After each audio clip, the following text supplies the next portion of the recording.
सामने में स्टूडेंट्स, आज हमारा लेक्चर नंबर 9 है। बिस्मिल्लाहिर्रहमानिर्रहीम। आज हमारा टॉपिक है रिस्क एंड रिटर्न, जो कि फाइनेंशियल मैनेजमेंट का सबसे इम्पोर्टेंट टॉपिक है। जब भी हम इन्वेस्टमेंट के पॉइंट ऑफ व्यू से कहीं इन्वेस्टमेंट करने जाते हैं तो हम सबसे पहले देखते हैं कि हमें इसमें जो हम इन्वेस्टमेंट कर रहे हैं तो उसमें रिस्क क्या होगा, और रिस्क फैक्टर को मद्देनजर रखते हुए उस रिस्क को मिटिगेट करके हम उसका रिटर्न देखते हैं। तो आज हम डिटेल से डिस्कस करेंगे कि रिस्क क्या होता है और रिटर्न्स क्या होता है। रिस्क के टाइप्स को भी डिस्कस करेंगे, डिफरेंट रिटर्न्स के टाइप्स हैं उसको भी डिस्कस करेंगे। तो हम स्टार्ट करते हैं रिस्क एंड रिटर्न के हवाले से ना। फाइनेंशियल मैनेजमेंट का एक सिंपल सा असूल है कि हाई रिस्क हाई रिटर्न ना, जैसे हमने लास्ट में डिस्कस किया था। हमने जब बॉन्ड वैल्यूएशन का चैप्टर डिस्कस किया, हमने उसमें अपना शेयर्स का या स्टॉक का वैल्यूएशन का चैप्टर डिस्कस किया। तो फाइनेंशियल मैनेजमेंट बेसिकली हाई, मैंने आपको पहले दिन बताया था, उसके दो ही ऑब्जेक्टिव हैं। एक तो प्रॉफिटेबिलिटी और दूसरा वेल्थ मैनेजमेंट ना, इंक्रीमेंट ऑफ द वेल्थ। तो रिस्क और रिटर्न पे आते हैं। सबसे पहले हम रिस्क को देखते हैं कि रिस्क क्या चीज़ है।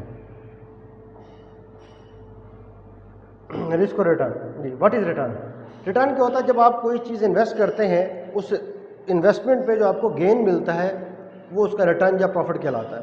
फॉर एग्जांपल, आपने कोई चीज़ 100 रुपये की खरीदी, वो आपकी इन्वेस्टमेंट थी 100 रुपीज़, और उस पर आपने 110 की उसको सेल आउट कर दिया, तो 10 रुपये जो है वो उसका रिटर्न है बेसिकली, जिसको हम प्रॉफिटेबिलिटी कहते हैं।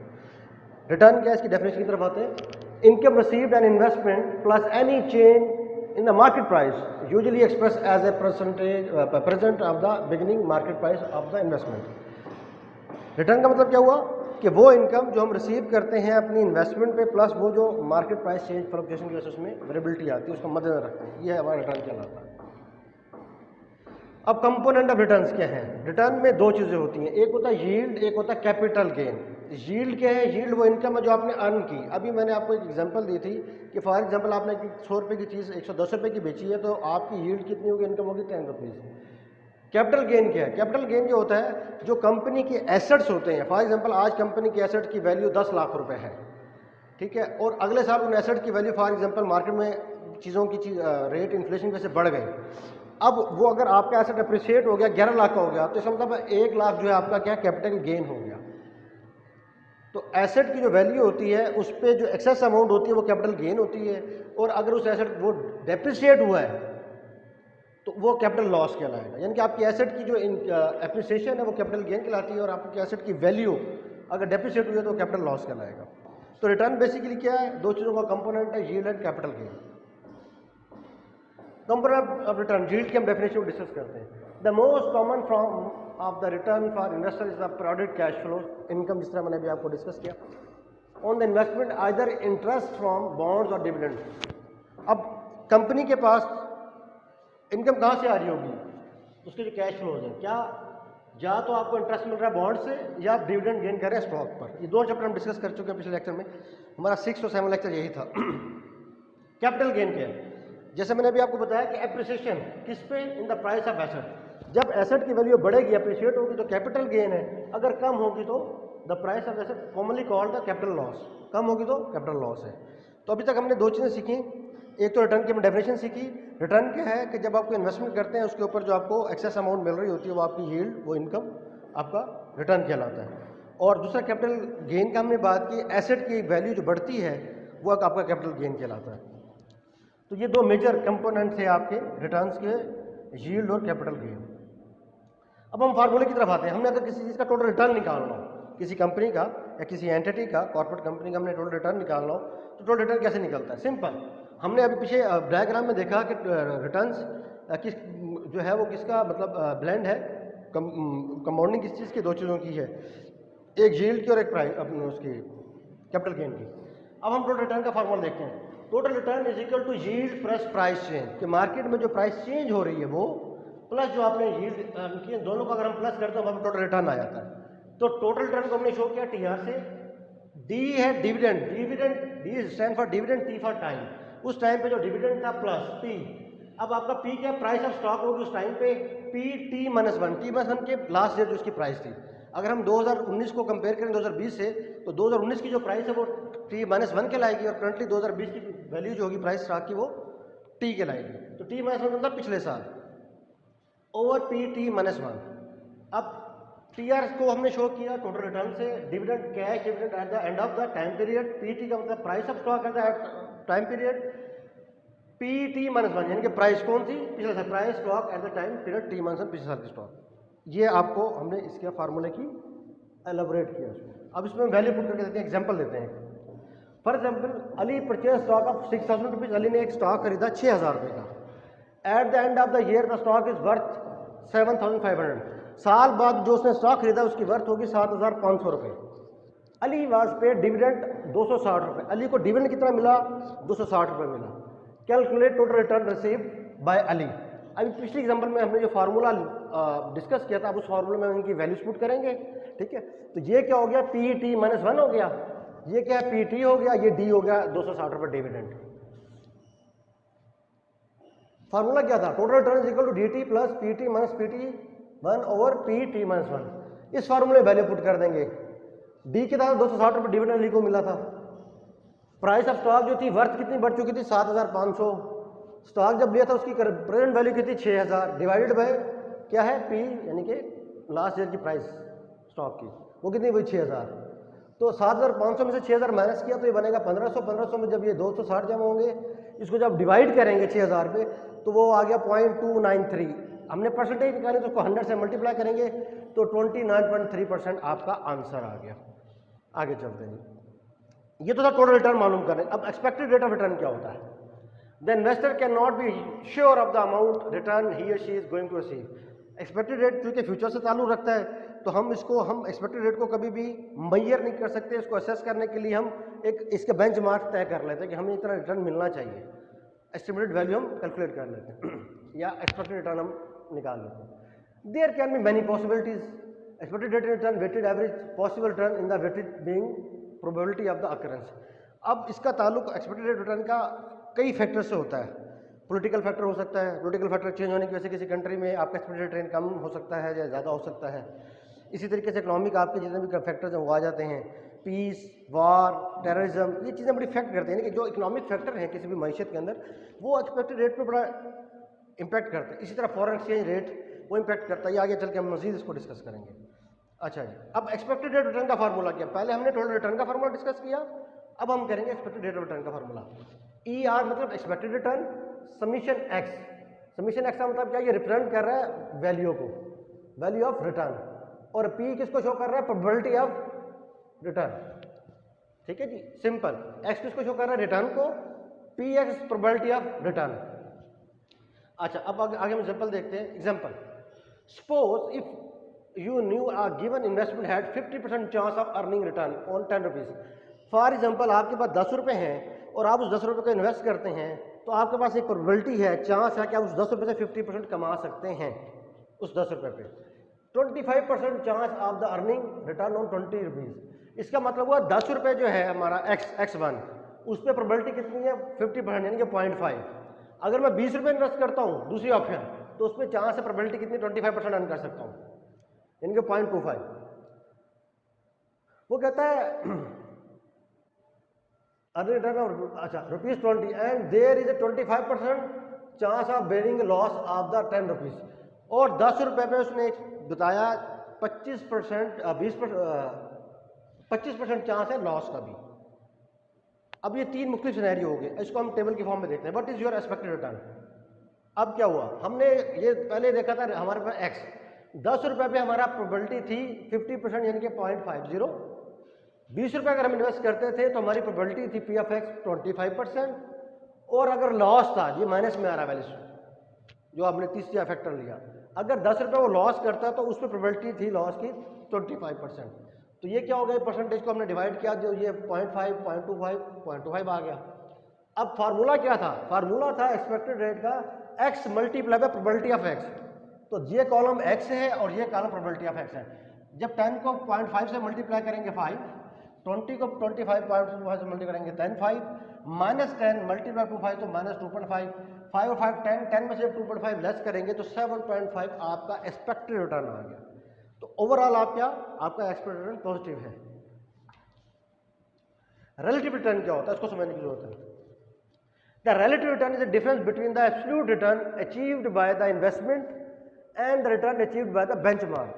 रिलेटिव रिटर्न जो होता है कि आपने एक बेंचमार्क तय किया होता है। फॉर एग्जांपल मेरा बेंचमार्क है जी, मैंने 4% प्रॉफिट अर्न करना है। लेकिन प्रॉफिट आ गया 7% फॉर एग्जांपल, या आगे एग्जांपल भी हम इसको डिस्कस करेंगे। तो जनरली हम क्या करते हैं, हमने जो बेंचमार्क था उससे हमने जो इंटरेस्ट अर्न किया उसको माइनस करेंगे तो कितना बन जाएगा, या 3% था बेंचमार्क, 7 - 3 तो आपका 4% आपका क्या आ गया, आपका रिलेटिव रिटर्न आ गया कि आपकी एक्सपेक्टेशन या बेंचमार्क से ज़्यादा जो आपने अर्न किया। अब इसको हम एग्जाम्पल से लेके चलते हैं। For example the return on the stock may be 8% over the given period of time, but this may sound rather high, but if the return on the designated benchmark is 20%, अब हमारा benchmark क्या है, हमने रखा हुआ 20% करने का, जबकि आपका मार्केट रिटर्न क्या है 8% है। अच्छा, if the return of designated benchmark is 20% over the same period of time, then the relative return on that stock is in fact -12%। अब इसका मतलब यह हुआ कि हमने बेंचमार्क रखा था 20%, हमें स्टॉक पे कितना अर्न किया 8%, तो रिलेटिवली क्या हुआ कि 20 में से हमने माइनस किया, तो उसका मतलब हमारी एक्सपेक्टेशन -12%, यानी कि हमने नेगेटिव रिटर्न हुआ, उसका इफेक्ट आया उसको। तो relative return on the stock क्या है, -12%, कि हमारा तवक्को थी कि हम 20% अर्न करेंगे, लेकिन अर्न किया हमने 8%, तो ये -12 हो गया, 20 में से आप माइनस कर देंगे आप। इन्फ्लेशन एडजस्ट रिटर्न क्या है, मार्केट में जब इन्फ्लेशन की वजह से रेट ऑफ रिटर्न पे इम्पैक्ट आता है तो उसको हम किस तरह मेजर करते हैं। Inflation adjusted return also called the real rate of return, inflation minus adjusted return reveals the return on investment after removing the effect of inflation. जब हम किसी रेट ऑफ रिटर्न में से इन्फ्लेशन को माइनस करते हैं तो हमारे पास रियल रेट ऑफ रिटर्न आ जाता है। उसका फार्मूला क्या है, inflation minus adjusted return is equal to 1 plus return, जो आपका एक्चुअल रिटर्न है, ओवर 1 प्लस इन्फ्लेशन रेट, जो इन्फ्लेशन रेट जैसा आपका इम्पैक्ट है, -1। अब इसको एग्जांपल में देखते हैं। फर्ज करें रिटर्न ऑन इन्वेस्टमेंट था 7% आर, इन्फ्लेशन रेट जिसको हम आई आर कहते हैं, I R stand for inflation rate 3%। अब जनरली हम इसको देखा जाए तो 7 में से अगर मैं -3 कर दूं तो 4% आपके पास सिंपल आंसर आता है, लेकिन फार्मूले में हम इसको कैसे निकालेंगे। Inflation adjusted return is equal to 1 plus R, R मतलब return, over 1 plus I R मतलब इन्फ्लेशन रेट, -1। तो 1 प्लस आर, रिटर्न कितना था 7%, 7% मीन 0.07 पे डिवाइड कर दिया, over 1 plus I are inflation rate वो कितना था 3%, तो 0.03 आ गया। अब 1 में ये ऐड हो गया, इसको डिवाइड कर दिया हमने, 1.07 को डिवाइड कर दिया 1.03 पे, तो डिवाइड करने के बाद हमारे पास आंसर आ गया 1.03, उसको 1 में से माइनस किया, आंसर आ गया 0.038। तो अप्रॉक्सीमेटली कितने परसेंट को जब 100 से मल्टीप्लाई करेंगे तो हमने 4% अप्रॉक्सीमेटली, ये तो फार्मूले में फ्रैक्शन फॉर्म में आ गया। जनरली क्या है, ये अब मैंने जैसे आपसे पहले भी डिस्कस किया, जनरली क्या था, इन्फ्लेशन जैसे return is equal to R minus I R, 7 - 3 4%। तो ये 4% वही है जो पीछे देखें फार्मूले में, ये 4%, समझे बात को। तो आप जनरली निकाल सकते हैं, लेकिन उसको फार्मूले का वैल्यू पुट करके आपका एग्जैक्ट फ्रैक्शन फॉर्म में आ जाता है। अब तक हमने क्या चीज़ डिस्कस की, हमने basic concept of return discuss किया, नंबर 1। नंबर 2 हमने कंपोनेंट ऑफ रिटर्न डिस्कस किया, यील्ड और कैपिटल गेन। उसके बाद हमने एक्सपेक्टेड रिटर्न का फार्मूला देखा, फिर रिलेटिव रिटर्न निकाला और रियल रेट ऑफ रिटर्न। अब तक हम ये रिटर्न्स का टॉपिक कंप्लीट डिस्कस कर चुके हैं। आगे चलते हैं, अब हम आता है रिस्क की तरफ। रिस्क क्या है, एक अनसर्टेनिटी की अकरेंस को हम रिस्क कहते हैं। फाइनेंशियल मैनेजमेंट में रिस्क क्या है, risk is the variability between the expected and actual return. जो वेरिएट होता है उस वेरिएशन को हम क्या कहते हैं, रिस्क कहते हैं। किसके दरमियान, एक्सपेक्टेड जो हमने तवक्को की हुई है एंड एक्चुअल, उसके दरमियान जो डिफरेंस है वो रिस्क कहलाएगा। मिसाल तौर पर मुझे रिस्क है कि मैं 100 रुपये पे 10 रुपये लॉस कर जाऊंगा, ठीक है, ये मेरा क्या एक्सपेक्टेड है, लेकिन एक्चुअल लॉस 100 रुपये, मुझे हुआ 6 रुपये। अब वो 4 रुपये जो है वो क्या था मेरा रिस्क, उसका जो डिफरेंस है एक्चुअल रिटर्न से डिफरेंस जो आएगा वो मेरा एक्चुअल रिस्क होगा। टाइप ऑफ रिस्क में आते हैं हम। सबसे पहले interest rate risk. Interest rate बढ़ने या कम होने की वजह से जो आपको रिस्क का फेस करना पड़ता है उसको हम इंटरेस्ट रेट रिस्क कहते हैं। It is the risk that an investment of value will change the result of the change in interest rate. The risk effect the value of the bonds more directly than the stock. Rate of return जो bonds को directly impact करता है as compare to shares, ठीक है जी। तो यानी कि ये डायरेक्टली प्रोपोर्शनेट है बॉन्ड को। मार्केट रिस्क क्या होता है, मार्केट की फ्लक्चुएशन की वजह से आपको जो फाइनेंशियल अपना रिस्क का सामना करना पड़ता है उसे मार्केट रिस्क कहा जाता है। कि मार्केट में फैक्टर्स जो डिफरेंट इकोनॉमिक फैक्टर है मार्केट क्रैश कर रही है या मार्केट बेहतर होती जा रही है, स्टॉक मार्केट में करेक्शन आती है, तो आपके बॉन्ड्स की या शेयर्स की वैल्यू बेहतर होना शुरू होती है। ठीक है जी। Market price refer to the variability of the return resulting from fluctuation in the overall market condition. इसी तरीके से फाइनेंशियल रिस्क है। फाइनेंशियल रिस्क का ताल्लुक आपके डेट और एसेट से है कि किसी कंपनी के कितने एसेट्स हैं, उसका डेट क्या है। ठीक है, तो फाइनेंशियल रिस्क है, it is a risk of association with the use of debt financing, the larger proportion of asset finance by the debt, the larger volatility in the return other thing remaining equal. तो इसको हम financial risk कहते हैं कि company दिवालिया ना हो जाए। ये ना हो कि कंपनी ने कर्जे ज़्यादा लिए हुए, एसेट कम हो और उसको अर्निंग उतनी ना हो, पे बैक ना कर सके, तो उसके एक्चुअल जो एसेट होते हैं वो भी लिक्विडेट करने पड़ जाते हैं। लिक्विडिटी रिस्क क्या है? लिक्विडिटी कहते हैं कोई चीज़ जो फॉरेन कैश में कन्वर्ट हो जाए, सिंपल सा फार्मूला है, कोई आपके एसेट जो फॉरेन कैश में कन्वर्ट हो जाए उसे लिक्विडिटी कहते हैं। An investment that can be bought or sold quickly without significant price concession in considerable liquid. The more uncertainty about time element and the price concession, the greater the liquidity risk. जितना किसी asset को liquidate में time ज़्यादा लगेगा उतना उसका risk ज़्यादा होगा। तो लिक्विडिटी रिस्क ये होता है कि आपका एसेट फ़ौरन लिक्विडेट हो जाए, कन्वर्ट हो जाए इनटू कैश, फ़ौरन सेल आउट हो जाए। फॉरेन एक्सचेंज रिस्क है, ये हम सारी रिस्क की टाइप अब डिस्कस करते हैं। हमने फाइनेंशियल रिस्क को डिस्कस किया, हमने मार्केट रिस्क को डिस्कस किया, हमने रिटर्न इंटरेस्ट रेट रिटर्न को रिस्क का डिस्कस किया। अब नंबर 4 पे है foreign exchange risk. Foreign exchange risk ये है, फॉर एग्जांपल आपने कोई एसेट लिए, फर्ज करें 100 रुपये का डॉलर था, आपने $1 का कोई एक एसेट ले लिया, फ्रैक्शन छोटी फॉर्म में आपको एग्जांपल देना चाह रहा हूँ।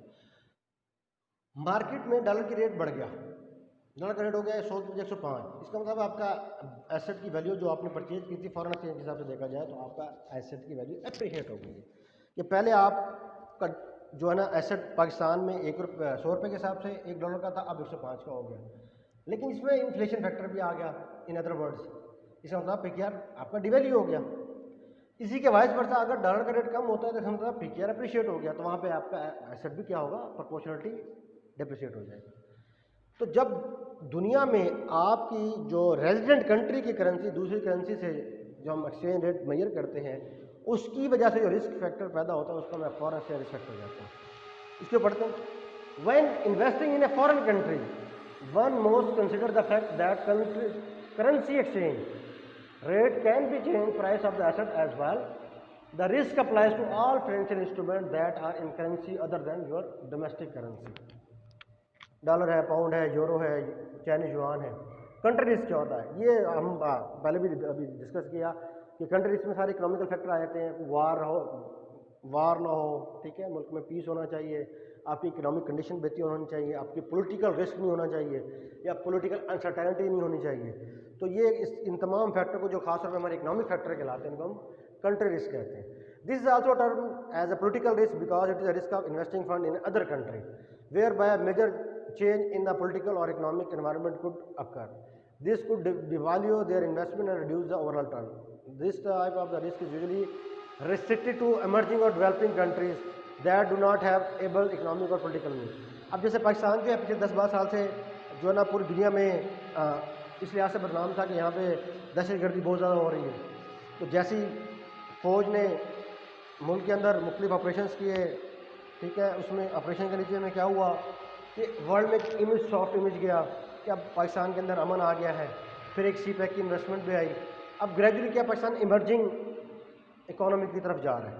अब कल या परसों की आप रिपोर्ट उठा के देखें तो मूडीज़ ने बड़ा पॉजिटिव, इतने मतलब कोरोना के हालात के बावजूद भी मूडीज़ जो है, जो सर्वे कंपनी है, उसने पाकिस्तान पे एतमाद का इज़हार किया इन्वेस्टमेंट पॉइंट ऑफ व्यू से। तो ये बड़ी अचीवमेंट है हमारी करंट गवर्नमेंट की। तो बहरहाल गवर्नमेंट को पॉजिटिव स्टेप्स लेने चाहिए, लोगों के लिए रोज़गार का इंतजाम करना चाहिए। तो कहने का मकसद ये है कि जब किसी मुल्क में हालात बेहतर होते हैं, तो जब खाना जंगी के हालात ना हो तो फॉरेन इन्वेस्टमेंट आती है, जिससे लोगों को रोज़गार भी मिलता है, मुल्क की मैशत स्टेबल होती है। अगर हम मुस्लिम कंट्रीज़ की बात करें तो देखें अब जितने फ़लस्तीन है, ईरान है, इराक है, लबनान है, तो इन मुल्कों में क्या खाना जंगी चल रही है, तो वहाँ कोई भी मुल्क अपनी इन्वेस्टमेंट नहीं करता। तो इसे बोलते हैं कंट्री रिस्क ना। अगर आपके मुल्क में पीस रहेगा, आपकी स्टॉक से स्टेबल रहेगी तो फॉरेन इन्वेस्टमेंट आना शुरू हो जाएगी। बहरहाल कोरोना वायरस ने तो ग्लोबली तमाम दुनिया की जो इकोनॉमी उसको डिस्टर्ब की है इस लिहाज से। अब हम करेंगे सेंसिटिविटी एनालिसिस। सेंसिटिविटी एनालिसिस की अब तक हमने रिटर्न को डिस्कस किया, रिस्क को डिस्कस किया, रिटर्न के डिफरेंट टाइप्स और फार्मूलों को डिस्कस किया, फिर हमने रिस्क के मुख्य टाइप्स और उसको डिस्कस किया। अब हम सेंसिटिविटी एनालिसिस को डिस्कस करेंगे। सेंसिटिविटी एनालिसिस सिंपल सा है, इसका ताल्लुक स्टैट में आपने शायद अगर पढ़ा हो एफएससी में या बीएससी में या एमएससी में या अपने एमकॉम में किसी भी सब्जेक्ट में जहाँ जिस बच्चे ने स्टैट पढ़ी हो, तो एक सिंपल सा फार्मूला होता है रेंज का। रेंज क्या होता है? The highest value minus the lower value, यानी कि हाईएस्ट रेंज माइनस लोअरेस्ट रेंज, उसका जो डिफरेंस होता है वो आपका रेंज कहलाता है। तो सेंसिटिव एनालिसिस के लिए हम रेंज यूज़ करते हैं। तो डिफरेंट फार्मूले यहाँ पे स्टैंडर्ड डेविएशन का फार्मूला यूज होगा। अब ये जो टॉपिक है फाइनेंशियल मैनेजमेंट, इसका ताल्लुक स्टैट से है, इसमें स्टैंडर्ड डेविएशन का फार्मूला आ जाएगा, कोएफिशिएंट वेरिएशन का फार्मूला आ जाएगा, ठीक है जी। अब हम सेंसिटिविटी एनालिसिस की बात करते हैं। Sensitivity analysis is an approach for assessing risk that use several possible return estimates to obtain sense of the probability among outcomes. One of the tool used to perform the analysis range, जो मैंने आपको बताया। अब range क्या है? Range का मैंने बताया था कि maximum value minus minimum value. अब मिसाल के तौर पर इकोनॉमिक सिचुएशन ये था, ये डीप रिसेशन है, बुरे हालात में मंदी है, ये माइल्ड रिसेशन है, ये मार्केट में हालात नॉर्मल थे, माइनर बूम थोड़ा सा बेहतर हो, इकोनॉमी जा रही है, major boom full economic boom पे। तो हमने क्या किया, ये इकोनॉमिक सिचुएशन थी, एक्सपेक्टेड रिटर्न हमने देखा। जब बहुत ज़्यादा रिसेशन था तो आपका जो एक्सपेक्टेड रिटर्न था फॉर एग्जाम्पल 600 था, इकोनॉमी बेहतर तो 605 हो गया, नॉर्मल में 612 हो गया एक्सपेक्टेड रिटर्न, और माइनर बूम में 626 हो गया, और मेजर बूम में 635 हो गया। तो रेंज का फार्मूला सिंपल था कि maximum return minus minimum return. तो यहाँ पे मैक्सिमम रिटर्न क्या है 635, मिनिमम क्या है 600, तो माइनस करेंगे 35 आपकी रेंज आ जाएगी। ये देखिए maximum value minus minimum value 635 minus 635 रुपये, तो higher range the more risk asset is. अब स्टैंडर्ड डेविएशन की बात करते हैं। ये बेसिक स्टैंडर्ड डेविएशन क्या है? ये रिस्क को असेस करने का एक फार्मूला है। Standard deviation is a tool for assessing risk associated with the particular investment. जो हम इन्वेस्टमेंट करने जा रहे हैं, फॉर एग्जाम्पल मैं 10 लाख इन्वेस्ट करने जा रहा हूँ, तो मैं चेक करता हूँ 10 लाख को जो मैं इन्वेस्ट करने जा रहा हूँ, तो इसके इन्वेस्टमेंट में मुझे रिस्क कितना करना पड़ेगा, रिस्क को कितना मुझे मेजर करना है कि मुझे कितना रिस्क है इसके इन्वेस्टमेंट में, लॉस का या प्रॉफिट का। Standard deviation measure the dispersion और variability around the mean over expected value. Mean over expected value, mean क्या है? मीन बेसिकली एवरेज का फार्मूला है स्टैट पे, मीन मिडिल मॉड, शायद आप बच्चों ने पहले पढ़े, तो इसको हम डिस्कस करेंगे। ये क्या है फार्मूला? ये जो सिंबल है ये स्टैंडर्ड डेविएशन का सिंबल है, is equal to under root, जिसको हम स्क्वायर रूट भी बोलते, जजर भी बोलते हैं, समीशन मतलब सम टोटल किसका, x square multiply by probability of x minus, ये पैरेंथेसिस बड़ी ब्रैकेट्स हैं, summation of x multiply probability x का स्क्वायर। अब फार्मूले को हम डिस्कस करें, वैल्यूज में पुट करके देखते हैं इसका क्या जवाब आंसर। फॉर एग्जांपल आउटकम क्या थे, आपके पास 3 आउटकम है, outcome 1 2 3। Return of stock A stock है, उसमें आपको रिटर्न कितना मिल रहा है 13 15 17।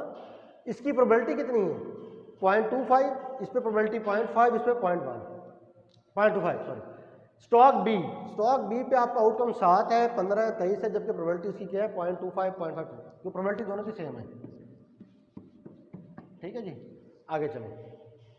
अब हमने किया क्या, स्टॉक ए था 13 15 और 17, ये है एक्स, इसकी प्रोबेबिलिटी थी पी ऑफ एक्स, वो थी 0.5 0.25 0.5 0.5, ये हो गया 1, यानी कि 100% प्रोबेबिलिटी। इस कॉलम को, फर्स्ट कॉलम को मल्टीप्लाई करेंगे सेकंड कॉलम से, x मल्टीप्लाई पी एक्स, 13 को जो मल्टीप्लाई करेंगे 0.25 से तो आएगा 3.25, 15 को मल्टीप्लाई करेंगे 0.5 से तो आएगा 7.5, 17 को मल्टीप्लाई करेंगे 0.5 से आएगा 4। इसको अपने सम कर लिया, सम आ गया 15, इन वैल्यूज को सम करेंगे तो ये आ जाएगा summation x multiply P of x, ये आ जाएगा ये वैल्यू समीशन एक्स और पी ऑफ एक्स 15, ये 15 का स्क्वायर। अच्छा आगे क्या था, अब हमें ये वैल्यू चाहिए एक्स स्क्वायर। थर्ड कॉलम को आप फर्स्ट कॉलम से अगेन मल्टीप्लाई करेंगे तो वो एक्स स्क्वायर हो जाएगा, यानी कि X multiply by X is equal to X square multiply P of x.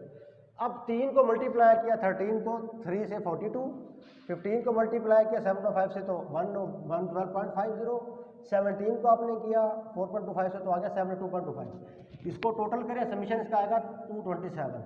तो अब आपके पास इसकी वैल्यू आ गई summation x square P of x, कितनी वैल्यू आ गई इस कॉलम की 227, ये आ गया 227 minus summation x P x की वैल्यू थी 15 का स्क्वायर, तो 15 का स्क्वायर लेंगे तो वो 225 आता है, 225 को आप जब 227 में निकालेंगे तो आ जाएगा 2 का स्क्वायर रूट लेंगे तो आएगा 1.41 रुपीज़। अब इसी तरह स्टॉक बी की निकाल लेंगे। स्टॉक बी का उसको हमने वाई से डिनोट कर दिया, ये वाई पे आ गया, प्रोबेबिलिटी ऑफ वाई आ गया, इसको इससे मल्टीप्लाई करेंगे तो Y into probability of Y, और इसको अगेन वाई से मल्टीप्लाई करेंगे तो वाई स्क्वायर आ जाएगा। इसकी वैल्यू वही 15 आ गई, ये 257 आ गया, तो ये 257 में 15 का स्क्वायर, तो ये 225 को 57 से निकालेंगे तो जो वैल्यू आएगा उसका स्क्वायर रूट लेंगे, 5.56 रुपये आ गया आपके पास। वो 1.41 था, ये 5.56 है। तो इसका मतलब ये हुआ standard deviation of stock B, उसकी वैल्यू का आंसर 5 पॉइंट समथिंग है, greater than standard of stock A. इसका मतलब है आपका standard deviation of stock B जो है वो ज़्यादा स्टैंडर्ड डेविएशन ए से। That means we can say that return of stock B is prone to higher fluctuation as a compare to the stock A. इसका मतलब उसमें फ्लक्चुएशन की ratio ज़्यादा है।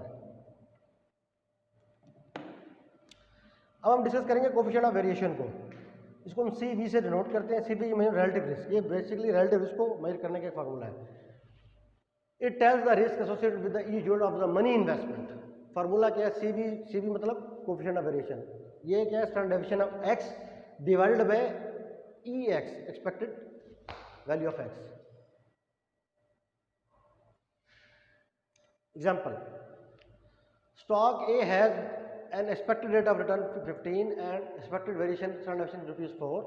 Stock B has expected return 20 रुपये, expected deviation कितनी है 5 रुपये। तो what which stock is riskier. अब वो ये पूछ रहा है, उसने दो सिनेरियो दे दिए। पहले सिनेरियो में क्या है जी, अगर स्टॉक 15 रुपये का तो उसका स्टैंडर्ड डेविएशन 4 है एक्सपेक्टेड, स्टॉक बी जो है वो 20 रुपये का है, उसका स्टैंडर्ड डेविएशन 5 है, तो इसमें कौन सा ज़्यादा रिस्की है। अब इसको हम सिंपल सा मेजर कर लेते हैं वही फार्मूले में लगा के। सिंपल, स्टॉक ए था 15 रुपये, एक्सपेक्टेड वैल्यू क्या थी उसकी 15 थी, तो स्टैंडर्ड डेविएशन 4 था। स्टॉक बी की वैल्यू थी 20 और इसका स्टैंडर्ड डेविएशन कितना 5। फार्मूला क्या है, 4 को 15 पे डिवाइड कर देंगे, 4 डिवाइड में 15 आ जाएगा। ठीक है जी, ये आ जाएगा 0.25, और सॉरी 20 को जब 5 को डिवाइड करेंगे 20 पे स्टॉक भी आ जाएगा 0.25, ये आएगा 0.2 something. The coefficient of stock B is 25 which means that against every rupee investment there is a risk of the 25%। इसका मतलब हर रुपये में 25% रिस्क है। जब आप 5 को फार्मूले में लगाए स्टॉक बी को 5 को तकसीम करेंगे 20 पे तो 0.25 आ जाएगा, और 4 को जब आप 15 पे डिवाइड करेंगे तो गालिबन 0.27 आएगा।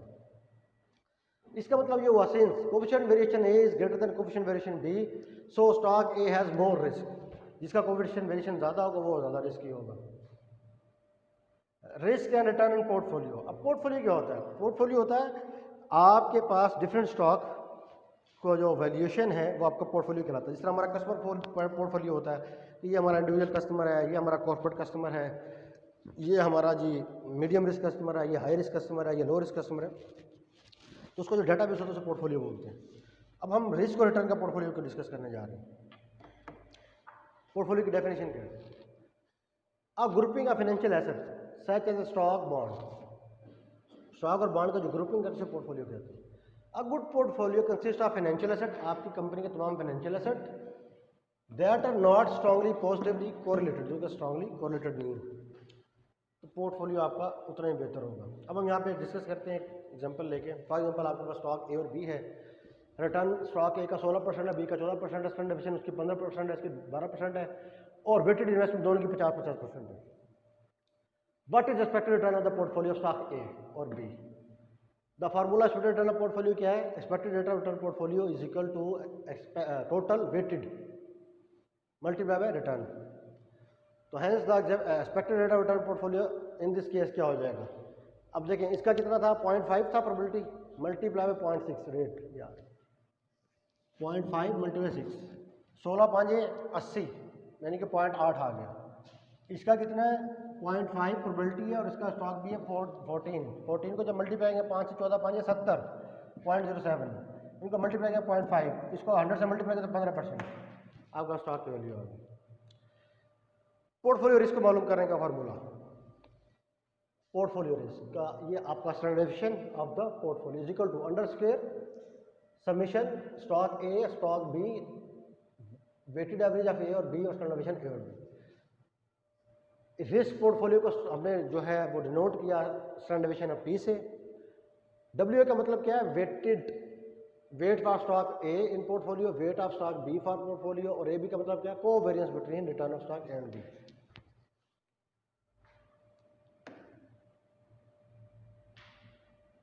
सिंपल स्टॉक ए और बी, कॉलम 1 में क्या आ जाएगा, स्टॉक ए और ए का स्टैंडर्ड डेविएशन आ जाएगा, स्टॉक ए और बी का आ जाएगा, ये बी और ए आ जाएगा, ये बी और बी आ जाएगा, वही फार्मूला, इसको सम कर लेंगे। R A into B, correlation between A and B, A और बी का कोरिलेशन क्या है, जो मैंने पहले एग्जाम्पल में पॉइंट निकाला था 0.5 1.4 और 5.4। Standard deviation of A, standard deviation B, standard deviation मतलब standard deviation of stock A, standard deviation of stock B, A और बी। सिंपल है कि फार्मूले में अपने वैल्यू पुट करते जाना है। ये कैलकुलेशन को वेरिएंस है, वही पिछले एग्जांपल की जो वैल्यू थी 15% जो उसने बात की थी और 12% बात की थी, हमने उनको वैल्यू पुट कर दी है। वो कोवेरिएंस ऑफ ए निकाल दिया हमने 0.5 के हिसाब से, मल्टीप्लाई करके 0.02 आ गया, इसमें हमने इसकी वैल्यू पुट कर दी। बी स्टॉक की, ए और बी की ये वैल्यू एक ही है पिछली टेबल से। इसी तरीके से हमने ये था coefficient of variation A and A था, ये ए एंड बी था, ये बी एंड ए हो गया, और ये बी और बी, वो जो कॉलम 1 कॉलम 2 टेबल हमने डिस्कस की। सिंपल, इसको हम टोटल कर लेंगे, सम कर लेंगे, ये आपके पास चारों वैल्यूज आ गई, इनको फार्मूले में पुट करेंगे तो 11.6% अप्रॉक्सीमेटली इसका आंसर आ जाएगा। That means this value of standard deviation 11.6 is an measure of the stock associated with portfolio consider stock A and B. इसका मतलब एसोसिएटेड रिस्क कितना दोनों का 11.6%। Amount of portfolio risk is lesser than the individual risk of stock A and B. ये वही आपका formula आ गया, A coefficient variation A better result of the risk, stock आ गया का एक्सपेक्टेड रिटर्न, स्टॉक ए है उसका एक्सपेक्टेड रिटर्न 16% है, स्टैंडर्ड डेविएशन 15% है, 15 को डिवाइड करेंगे 16 पे तो 0.93 आ जाएगा, 0.3 को उसमें माइनस कर दें 100 में से तो उसका 0.7 आपके पास आ जाएगा। अब हम आते हैं डाइवर्सिफिकेशन की तरफ। डाइवर्सिफिकेशन क्या होता है, diversification basically use a tool separate the risk across the number of asset of the investment. हम क्या करते हैं, अपनी रिस्क को मिटिगेट करने के लिए हम डाइवर्सिफिकेशन करते हैं। मिसाल के तौर पे अगर वो कहते हैं फाइनेंशियल मैनेजमेंट का असूल है कि तमाम अंडे एक बास्केट में नहीं रखने चाहिए, ताकि बास्केट गिरे तो सारे अंडे टूट जाए। उसका तरीका ये होता है, फॉर एग्जाम्पल आपके पास 10 लाख रुपये हैं, अगर आपके पास 10 लाख रुपये हैं और आप 10 लाख रुपये को एक ही जगह इन्वेस्ट नहीं करेंगे, आप 10 लाख को 10 मुख्तलिफ एक लाख रुपये इन्वेस्ट करेंगे।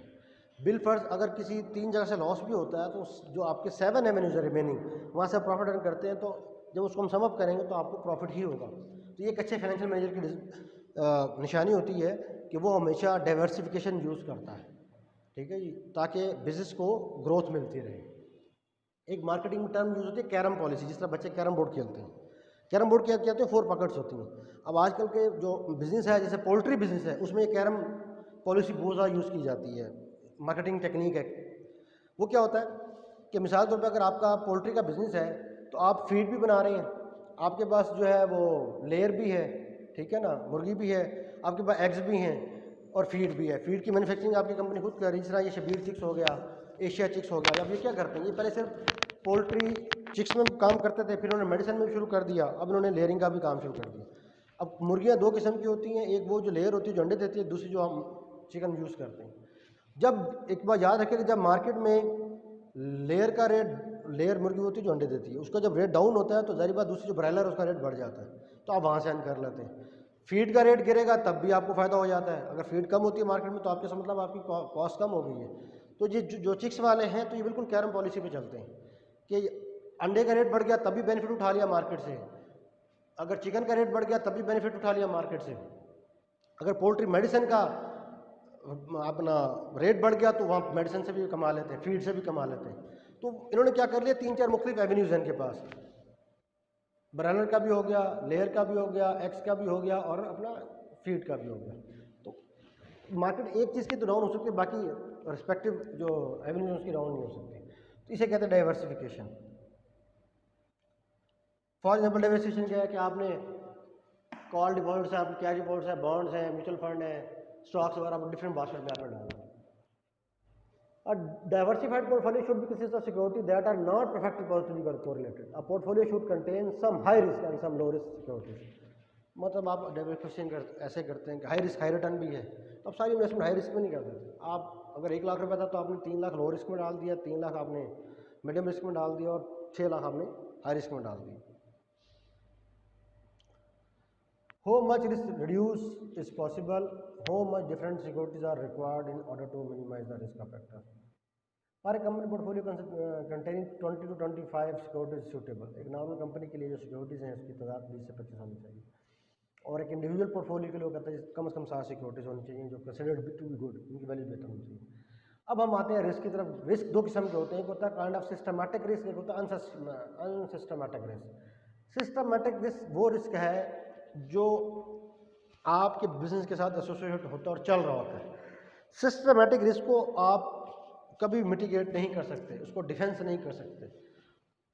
समहाउ जो आपका अनसिस्टमैटिक रिस्क है उसको आप डिफेंस कर सकते हैं, उसको आप रोक सकते हैं या उसको मिनिमाइज कर सकते हैं। सिस्टमैटिक रिस्क क्या है? Systematic risk is the one that effects the overall market such as a change in the country's economic position. Tax reform हो सकती है और change in world energy situation हो सकती है।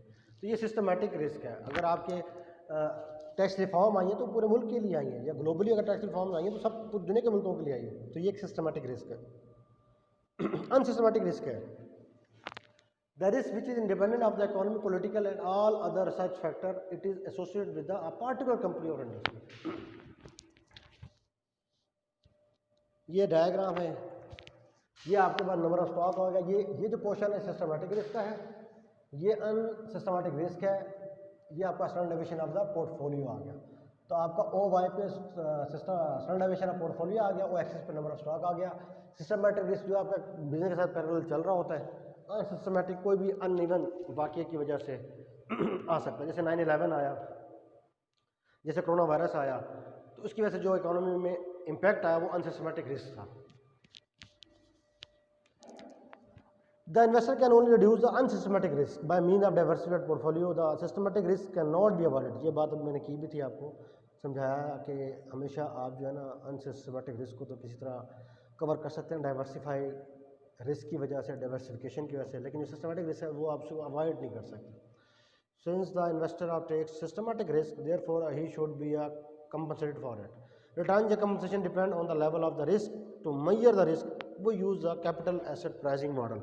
इसे हम capital asset pricing model, CAPM भी कहते हैं इसको ना।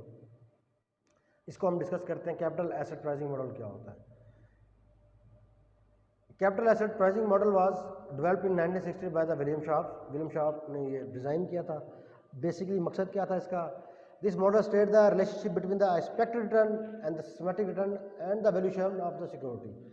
कि किसी भी कंपनी की, किसी भी एंटिटी की जो सिक्योरिटी की वैल्यूएशन है वो, प्लस जो उसका सिस्टमैटिक रिटर्न है वो, और जो एक्सपेक्टेड रिटर्न है उसके दरमियान जो कोरिलेशन है या जो रिलेशन है, उसको हम कहते हैं कैपिटल एसेट प्राइसिंग मॉडल। किसने डेवलप किया था? विलियम ने 1960 में। सिंपल सा फार्मूला है, उसको समझने की कोशिश करेंगे तो आपको मॉडल समझ आ जाएगा, कोई इसमें मुश्किल नहीं है। Sharpe found that the return on a individual stock और a portfolio of the stock should be equal to cost of capital. अब आर क्या है? आर है required rate of return on security. F क्या है? Risk free return. एम क्या है? Market risk, market return जो होता है। अच्छा, फिर minus R F, risk free rate over beta. Beta क्या? Beta of the security, security की जो वैल्यू है। तो लिहाजा फार्मूला क्या हुआ? R return is equal to free risk plus market return minus free risk into beta, securities value. R stand for required rate of return of security, risk free rate R F, R F मतलब risk free rate, R M, M stand for market, expected market return, beta, beta for security, R M minus R F. इस पूरे को हम क्या कहते हैं? Equity market premium बोलते हैं। इसका फर्क जो होता है वो इक्विटी मार्केट प्रीमियम कहलाता है।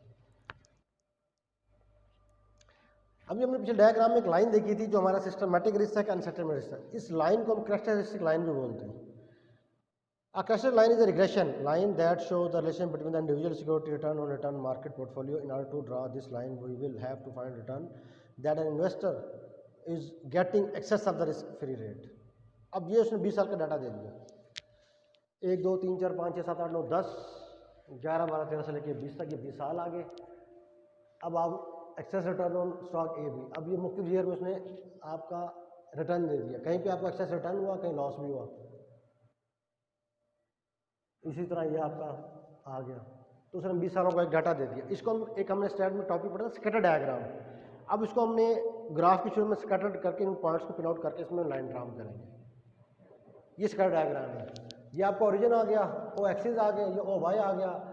अब जो पॉजिटिव वैल्यू थी वो पॉजिटिव में चली जाएंगी, जो नेगेटिव थी वो नीचे आ जाएंगी। तो मुख्तलिफ ये स्कैटरिंग हो गई 20 सालों की। डाटा आप देखें ना, ये हमने 20 ईयर कैपेसिटी टेबल में डाटा लिया, तो जो नेगेटिव वैल्यू थी नेगेटिव में चली गई, जो पॉजिटिव थी पॉजिटिव में चलेंगी। ये अब डाटा स्कैटर्ड है। तो स्कैटर डायग्राम में ये होता है, जो हम ऐसी एक लाइन ड्रा करते हैं इसमें मैक्सिमम हमारे पैरामीटर आ जाए, उस लाइन को हमने ड्रा किया ओरिजिन से। ये लाइन है।